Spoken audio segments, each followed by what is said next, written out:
લોયાના 14મા વચનામૃતમાં સ્વામિનારાયણ ભગવાને સંતો પ્રત્યે એક પ્રશ્ન પૂછ્યો કે હે સંતો, અમારો અભિપ્રાય, અમારી રુચિ તમે બધા સમજી શક્યા છો કે નહીં? દાખલા તરીકે શંકરાચાર્ય,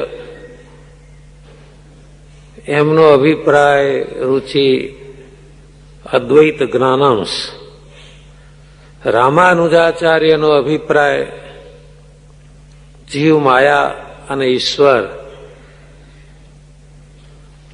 તેમજ વલ્લભાચાર્યનો અભિપ્રાય કેવળ ભક્તિ નિષ્ઠા.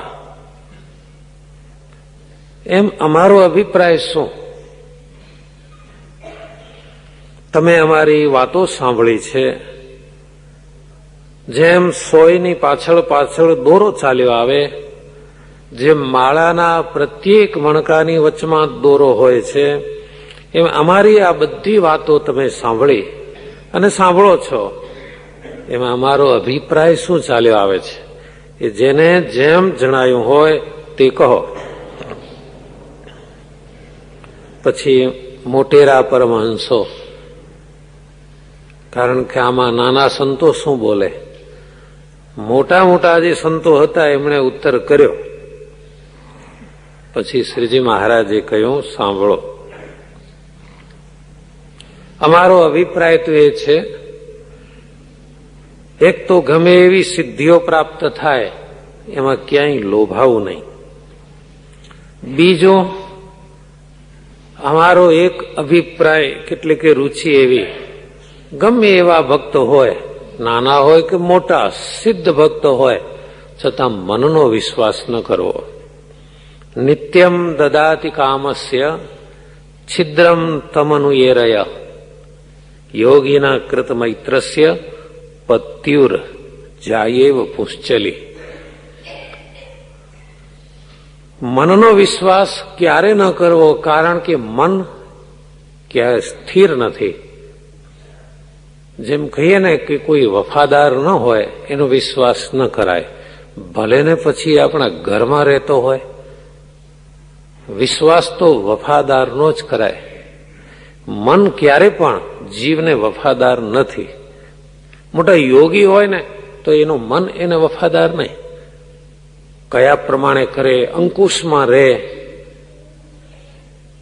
આપણને લાગતું હોય કે માવતના અંકુશમાં છે હાથી, માવત જેમ ચલાવે એમ ચાલે, બધું સાચું. પણ ક્યારેક એવો પ્રસંગ ઉભો થાય ત્યારે માવતને પકડીને પગ નીચે દાબી દે છે, ને આપણે પછી જાણીએ કે ભાઈ હાથી ગાંડો થયો હતો. પણ એ મન પણ આવું ગાંડું થાય છે કે ક્યારેક જીવને પકડી અને ક્યાંક એવી ગર્તામાં ધકેલી દે કે જીવની દુર્ગતિ થાય. એટલે શ્રીજી મહારાજ કહે છે કે અમારો એ પણ એક રુચિ અભિપ્રાય કે મનનો વિશ્વાસ ક્યારે પણ ન કરવો.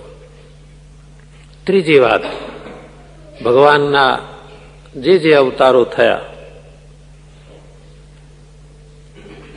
અને જેટલું કાર્ય, જેટલું પ્રયોજન જ્યાં જણાયું, ભગવાને એટલું ઐશ્વર્ય, એટલો પ્રભાવ, પ્રતાપ તે અવતારમાં બતાવ્યો.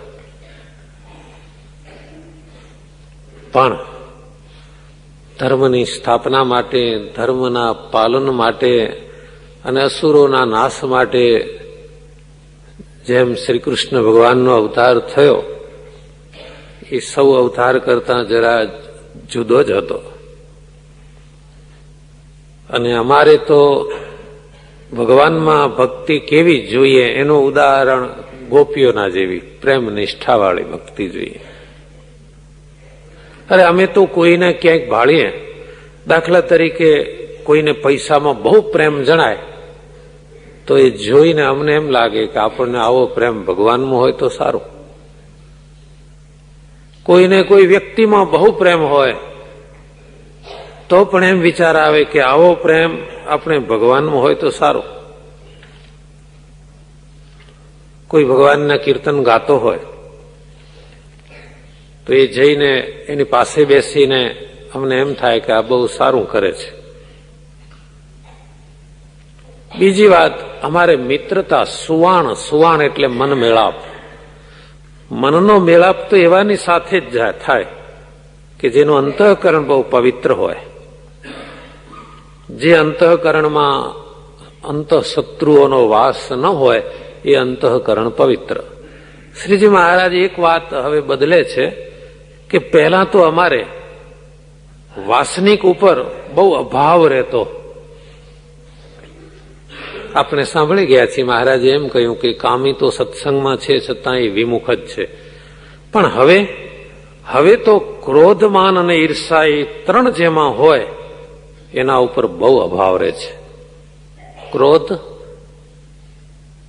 માન અને ઈર્ષા હવે લગભગ જોડે જ હોય છે.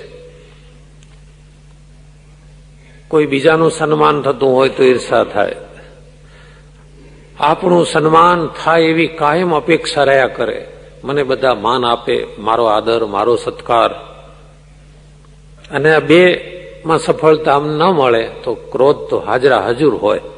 એટલે સ્વામિનારાયણ ભગવાન કહે છે કે વાસનિક તો બિચારો નિર્માની થઈને સત્સંગમાં પડ્યો રહે, પણ જેમાં ક્રોધ, માન ને ઈર્ષા હોય